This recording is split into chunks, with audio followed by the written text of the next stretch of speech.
Welcome back to another edition of Everything Football 62. I'm your host, Jonathan Big Tech Johnson, a.k.a. Uncle Tex, a.k.a. Professor Tech. Before we get started, smash that like button, subscribe to the page. Got any comments, any whatever, leave them down below and whatnot. Coming up with the show here. Sorry for last week. Like I tell you guys, I'm never going to front. I'm not ESPN, not even claiming to be or whatever, so I might not do a show every week. Every doggone week because life does happen with me. I'm a one-man gang here, so we do what we got to do here and whatnot. So like I said, when life happens, it does, but I always try to get to you guys with some stuff and coming up here probably a lot more now. Now we getting into the nitty-gritty of the season now and whatnot. And no better time to start than the last week's Thursday game with the 25-15 win by Carolina Panthers against the Atlanta Falcons and whatnot. You see the picture right there, Deontay Foreman. Big shout out to Deontay Foreman, man. I'm like, a lot of people forget this guy was the All-American coming out of Texas. He rushed for 2,000 yards. I think he was probably him and Ricky Williams, I think the only players in Texas history I think ever rushed for 2,000 yards and whatnot. And he might be the first. I'm not sure. But I know it's between him and Ricky Williams. They're about the only two over there and whatnot. Came out to get with third round, I think 25th pick or something like that. They had injury problems and whatnot and everything like that. Made a little name for us. Started getting the tread back up on the tire when after Henry went down to Tennessee, and he rushed for 500-600 yards over there, make 4.3 yard carry or something like that he had over there, and he filled in admirably. For him, you know, when King Henry was coming back, we know what was going to happen with him. But this young man has rushed for 389 yards in the past 4 games. 389 yards and 4 touchdowns. That's almost 400 yards in a touchdown a game, 4 touchdowns a game. So he is definitely being valuable with them at this particular point in time, while they're having quarterback issues over there. But if you didn't know anything about any of the successful Carolina teams of the past, like Jonathan Stewart and whatnot, guys ran the ball, and this is good to see. You sit up there, he went for 31 carries for 130 yards and whatnot. PJ Walker solid. I'm telling you, and like I said, it seems like this is an anomaly because we play in the league. Because now in today's game, like I've been saying since I've had my channel, guys throw the ball almost 40 times a game, and the running game, to an extent, is abandoned. That's why even when Tennessee plays, I like the way their team is, but I like teams that know how to run the ball. I like the pass and all that stuff. I like every aspect of football and whatnot. But the running game, to me, that is still that you can still get it done in today's game. And if you look at the Giants and how they're doing it, feeding Barkley and not putting that ball up in Daniel Jones' hand, that's the smartest thing that coach has done over there and whatnot. Take that ball out and give it to your man that can get it. All he has to do is stay healthy. Saquon Barkley, so goes Saquon Barkley, so goes the Giants. Bottom line, it's not Daniel Jones. It is not Daniel Jones. All he has to do is throw a couple of passes and hand that ball off and let them guys play solid defense. And I'm not going to say the Giants is legit. We'll see and whatnot, because the Texans could have done some things, but I'll get to that probably a little bit later. This is a game that these guys won here and whatnot. They should have won week before last. That ridiculous call of giving it to my man DJ Moore and whatnot. And so everything. So these guys 25, 15, 3-7. I don't know if they're gonna make the playoffs, but I think they can finish off strong with some solid quarterback play. If Baker Mayfield can play any kind of type of game the way he played back in 2021, a little bit 2020, a little bit of that, man. They probably can finish off the season relatively well and may make a push. You never know. Seattle and Tampa Bay. I kind of figured this was going to happen. Not that Geno played a bad game. I almost missed some of this game because when these games come on, I forget the game was even on because they're coming on at 9 o'clock in the doggone morning. Geno Smith with 23-33, 275, 2 touchdowns. No running game. Tampa shut down the running game. But with Kenneth Walker, only 10 carries, only 17 yards. I mean, his longest run was 5 yards and whatnot. He did pretty good coming out the backfield. He caught 6 balls, 55 yards and whatnot. But Tampa Bay, they played Tampa Bay defense. That enabled Tampa Bay to win. It's not that Tampa Bay played no great game. I mean, Brady does what Brady does. Brady's going to give you the same stats pretty much every time. You know, he's going He's going to get 100 quarterback rating and stuff like that, but he threw a bad pick and whatnot. Wasn't that, Chris? Everything is kind of dink and dunk, but Rashad White, they ran the ball. If they're able to run the ball, if they're able to run the ball, play defense, Tampa Bay is going to be Tampa Bay with them, even though I don't see them really doing too much of anything going on there. Seattle still has a chance. They still first in the NFC East. Geno just has to be consistent and whatnot, but they have to run the ball. That was part of the main problem. They do have to run the ball. Game of the day, man. I watched this from start to finish. It was a good game. Shouldn't have even really been close. Shouldn't have been close. However, this is football. This is football and what happens, hell of a game. The funniest part about this, and I say this time, and I always, like I said, y'all know Kirk Cousins, that's my voodoo pin doll. That's my voodoo pin doll. I swear he is. But that guy, like I said, I go on record to say this right here. Like I said, watch they try to sneak Cousins, and he's not gonna get in. He's not gonna get in. He's not built that way. And they stopped him cold. But then turn around, and then Josh Allen, I said, and then everybody's going crazy. I said, but damn, they on the inch-yard line. I said, they got to try to come out of that and whatnot.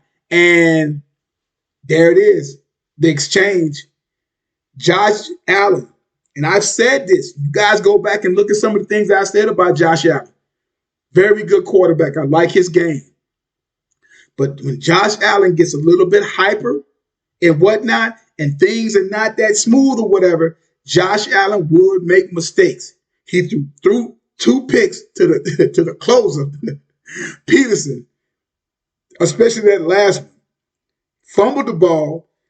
He was responsible for 3 turnovers. No matter how you slice it, responsible for 3 turnovers and whatnot. He didn't have the zip he normally has on the ball because of the injury and whatnot, but he still threw the ball for 43 times, completed 29 of 330 yards, 1 touchdown, 2 picks. Cousins, 30 for 50, 357. All Cousins had to do at this time, all he has to do is throw the ball for Justin Jefferson. Justin Jefferson's the best in the biz right now. I went on record to say best in the biz. I'll go on record as saying, people say Randy Moss, yards, he's doing all that stuff and whatnot. He's not Randy Moss. I'm not going to say that. He's not Randy Moss. He doesn't have that what Randy Moss had. But what he does have better than Randy Moss, I think he has better hands than Randy Moss. That's my take. I think he has better hands. Randy Moss has some great hands. This kid can catch anything. If it's in his vicinity, he gonna get it. This kid can catch. He's not the athlete that Randy Moss is, but this kid go up there and get it. 10 catches, 193 yards, 1 touchdown, ridiculous catches. Anyway they threw. He was targeted 16 times. He came down with 10 of them. Kirk Cousins has the luxury of this chunking the damn ball up. You can't get no better than that. If Cousins can't get it done with this squad, they need to run him out of town. I said they need to run him out of town last year, but if they can't get it going on this time here, he need to run him out of town because you pretty much got you got Dalvin Cook, 14 catches, 119 yards at 81-yard run. Ridiculous. Diggs, 12, 128. Had another great game and whatnot. Devin Singletary was running the ball very well, and then all of a sudden they stopped running them.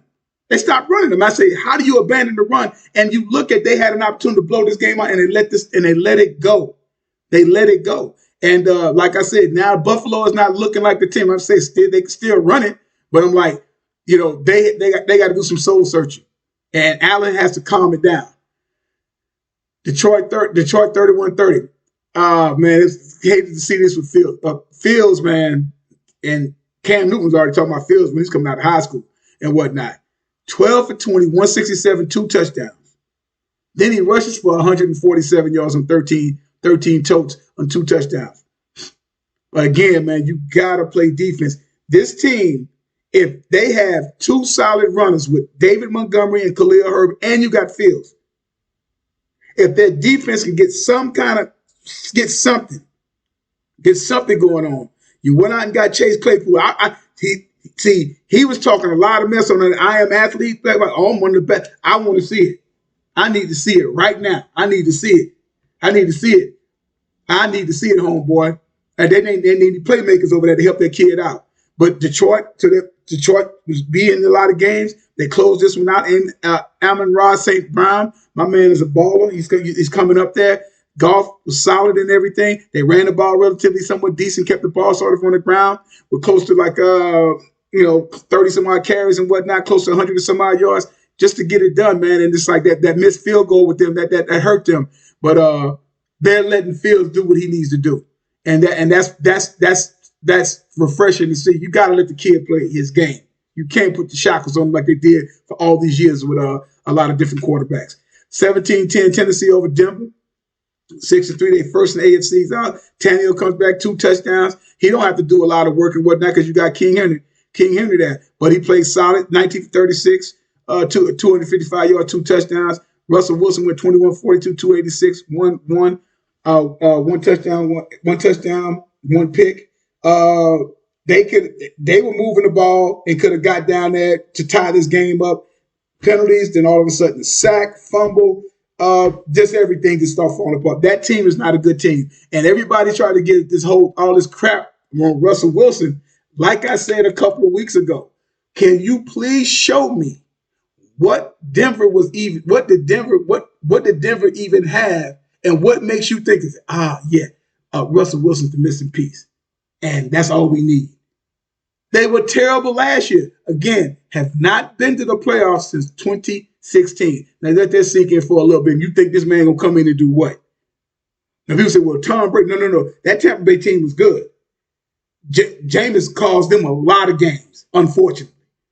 Games that they should have won. They should have won at least 10 games that last year that when Jameis threw 30 touchdowns and 30 picks. But if he don't throw some crucial picks, that team should have won 10 or 11 ball games. He caused them about 3 ball games that caused him not to go to the playoffs and whatnot. Kansas City and Jacksonville, it just keeps going with Mahomes now. Keeps going. I'm telling you. Everybody, they want to give the MVP award. Give the MVP award to Josh Allen and trying to give it to maybe Justin Herbert. Oh, I'll get to that later. Mahomes 26, 35, 331, 4 touchdowns, 1 pick. Trevor Lawrence played a good game and whatnot. Kansas City defense came to play pretty good. Isaiah Pacheco ran the ball good. I think they said number 10 and whatnot, runs the ball good, plus catches the ball good coming out of the backfield and everything. Kansas City's rolling, and if they keep playing, Mahomes keep doing what he's doing, man. That's going to be it, man. That's going to be it. That's some. They're rolling right now, and if they keep rolling, they're going to be hard to beat. And like I said, it's going to be getting psychological over there in the AFC, especially when you're dealing with that of Buffalo and what's been went on for the past couple of weeks. They've lost they've lost 2 games in the past 3 weeks. And they got to get it together because, like I said, certain things is not looking right and whatnot. We go to Tua, stays hot, 3 touchdowns. Hey man, you put some weapons around this man. Look at what he's doing. Put weapons around this man. Look at what he's doing. They want to run him out of. They wanted to run this kid out of town after his rookie year. They definitely wanted to run this man out of town. And I was like, how do you go about doing that to a kid that just came in? Tua right now is as a starting quarterback in the league for the past 3 years in 31 games. Tua is 20-9. Right now for the season, at 7-1, missed the game. Tua is 176 and 248, 2,265 yards, 18 touchdowns, 3 picks. He's playing ball. That's all you can have. Defense is solid. The defense is solid. Running game with Jeff Wilson Jr., who played at the 49ers. 17 carries, 119 yards. They've had some runners come to San Francisco. I'll get into that a little bit later. I think I say Jeff Wilson. Well, I know for sure Raheem Mostert, for sure. I meant to say Raheem Mostret, and they let him go. There's been some good running backs over the past 3 or 4 years that's come out of San Francisco where he gets traded and whatnot. Because Shanahan, his old man, running backs are expendable to him. They're expendable to him. Miami kept Nick Chubb in check pretty good. Brissett, solid. But you can be a solid and a decent quarterback. But when you need to be great and need to make major plays, that's the only thing that sets certain quarterbacks apart from each other and whatnot. And Tagovailoa, with the weapons he got, he's making best of those weapons that he has. Like I said, they were saying in this college ball, said nobody probably throws that slant better than him. He doesn't have a cannon, but he has good enough on. But anything 20, 25, 30 yards, I'm like, he got zip, he got mustard on that ball. And like I said, it's cool to see. It's cool to see him because they're trying to run him out town. They're 7-3 right now. Let's keep rolling. Let's keep rolling. Giants in Houston. This is a game that could have really went any way. Houston, no firepower. Like I said, they had Deshaun Watson. They win this game. But that's another story within itself. I'm glad he out of that place. Daniel Jones, 13-17, 197 yards, 2 touchdowns. That's it. Keep him there. Don't have him going over 25, 35, 40 times because he does that. He will put that ball, he will put it on the ground, whether it's going to be an interception or whether it's going to be a fumble, he'll put it on the ground. Saquon Barkley, 35 times, 152 yards, 4.3 yards, and a touchdown. That's your ticket right there. That's the ticket right there. That team goes as this young man goes. He's the ticket. He is the ticket. He is the ticket. Now, they was having all this talking about David Mills and whatnot. Couldn't make the plays that he needed to play. Now, that guy, Damian Pierce, this young kid can run the ball. This guy can run the ball. You look out for him in the future coming up. This kid can run the ball. He's probably going to be about 1,200-yard rusher on a dismal, Houston franchise at this particular point. But these guys are playing. I can't front on them. Are they really, really for real? We'll see. But right now they're playing really good ball, and this is it. And right now I saw a graphic there last night in the NFC East. That's the best winning percentage in the league right now is out of the NFC East. So all teams in the NFC East, for the most part, everybody's playing ball. Everybody's playing ball over there and whatnot. So that's going to be it's going to be tight over there. It's going to be tight, especially after last night and whatnot. But so goes Saquon Barkley, so goes the Giants. This is not Daniel Jones, this is Saquon Barkley's team.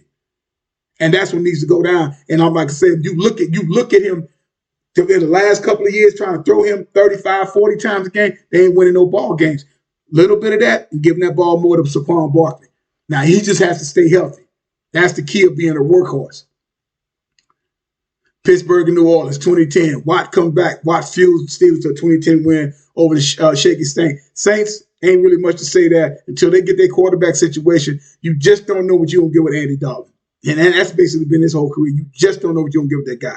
Kenny Pickett, 18 for 30, 199 yards. No touchdown, no pick, no harm, no foul. Najee Harris finally looked like Najee Harris. And whatnot. Got that 36-yard run. Almost 100 yards, 99. Kamara, not much on his end. Dalton, 17 27, 174 and whatnot. A lot of injuries on the Saints. They're decimated with injuries. They're decimated, and I don't think they're going to recover at all. Pittsburgh got off the snide. They're 3-6, and we'll see what happens with them guys. Indianapolis and the Raiders. Man, the Raiders 2-7. All that promise, all that hype, all that talk. What do we got? 2-17. Then a team come in with a coach who was an outstanding center in Jeff Saturday. Outstanding center. And one of the best between him and Peyton Manning on the bench arguing with each other. Probably one of the best scenes I've ever seen in football as far as like off the field and the interaction with players getting into it and how emotional the game can get. But no coaching experience, no none of that. And he gets these guys to their win. And over Las Vegas, so much promise. I mean, Derek Carr, I don't know what else you can do. Josh Jacobs had a decent game, 21 carries, 78 yards. But Jonathan Taylor returned Jonathan Taylor. Jonathan Taylor from last year, 22 carries, 147 yards. He had a 66-yard long run. I think it was a touchdown. Like I said, they played. Indiana played a solid game. The Raiders. I'm not so. We can just go on because I told you guys. I said it over and over again. Josh McDaniels ain't no head coach. This bummer game right here, I ain't really much to say on this, man. They blew it. Referees blew calls. Dak threw 2 early interceptions, but that wasn't even it. That was early. He came back in the second half looking sharp and good. Tony Pollard running the ball good. We ran the ball good. We could not stop the run. Aaron Jones, 24 carries, 138 yards with the beast mode touchdown. AJ Dillon, 13 carries, 65 yards, 5 yards a lick and whatnot. We could not stop the run. We could not stop. And that's what I've been saying this whole time. It's like we have to stop the run. We cannot stop the run. There's something going on up in there. It's not got to stop the run and whatnot. It's like them guys are not filling them gaps. And I think my man Michael Parsons said some things about that and whatnot. And, I mean, you take a look. Aaron Rodgers only threw the ball 20 times. 20 times. 224 yards and 3 touchdowns. They let some kid I've never even heard of. 4 catches, 103. He was targeted 8 times. 3 of his touchdowns, he had 4 receptions, and 3 of them, that was on some Randy Moss shit. Randy Moss against Dallas, ironically enough, against Dallas. I'm like, this secondary better get it together. And I wasn't seeing much of a pass rush. So them guys, him, and you had, I mean, those guys are just taking balls. He clowned them guys. He clowned them. There's nothing else that can be said. They got clowned, and they should have went for the 50-yard field goal to possibly end the game and whatnot. But McCarthy was trying to make a statement. I think he got selfish and whatnot. But that no call against that guy literally pulling CD down, that would have put them real close to field goal range. Probably could have punched it in for a touchdown and made it more difficult for them. It is what it is, man. They got to get it together. Don't be trying to put all that bullshit on Dak because it ain't got nothing to do with Dak and all that. Michael Irvin tried to say something. I'm like, nah. That defense didn't help matters out any. Arizona and the Rams. Yeah, man. I said it. Rams are reeling. Arizona needed that W. Colt McCoy comes in, does what Colt McCoy does every now and then. Even though you can't depend on him, but he was dependable for this game when he needed to be. And whatnot. D-Hop did his thing for the most part. AJ Green caught a touchdown pass. Their defense played. They didn't have their quarterback. They're reeling right now, the Rams. Really ain't nothing to say, but Arizona needed that game. Arizona needs to go on a run, a serious run at this particular point at this junction in time and whatnot. And hopefully they get Kyler Murray back probably next week sometime. And last but not least, San Francisco. No, that's the last. We get back to it. They up there, McCaffrey touchdown, stout defense played very good. They had an opportunity where there was a whole lot of talk about Justin Herbert. He's been quiet in the field about that. Granted, some of his major receivers is not around, but still in all, 21 for 35, 196 yards, 1 touchdown, 1 pick, not running the ball. Jump over Jimmy G, 19 for 28, 240. No touchdown, no end. No, they ran the ball. Elijah Mitchell was running that ball, 89, almost went for 90 yards, getting close to 100 yards. McCaffrey only had 38 yards on 14 carries and whatnot, barely made it, but he made a little 1-yard touchdown and whatnot. Nothing major there on that. San Diego pretty much kept them in check, but they was able to sustain and run the ball. Running the ball when you really not doing a whole bunch in the pass game can offset that. If you're running the ball, you still can get it done, man. You still can get it done and play some tight defense. You can get it done. So that's San Francisco did their thing. They had 5-4, and of course you had the game last night. That was a good game. I called this actually at work. I actually work with a dude that's a big Philly fan. He's from Philly and whatnot. I didn't get a chance to say. I think he actually said when I talked to him the other day, he said he might go to the game after he found out where that they was playing on a Monday and whatnot. And he said he was going to go to the game. But, yeah, man. Well, Heineke, 17 for 29, 211 yards. Pick. They ran the ball. Brian Robinson, Antonio Gibson, they ran the ball really well and whatnot. Jalen Hurts did what Jalen Hurts did.